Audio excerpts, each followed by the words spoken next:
Itong ibabaw naman yung ilalagay natin. So okay na tong malaki ano sa ilalim.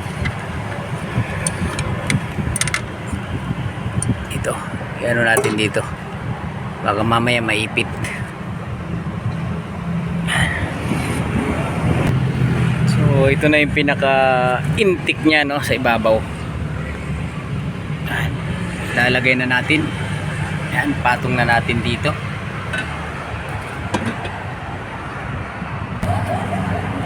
Bayan, buo na siya no. Konting-konti na lang. Yung mga sensor na lang palang ilalagay natin. Wiring. So ito yung pinaka wiring nya. Magkasama pala dito.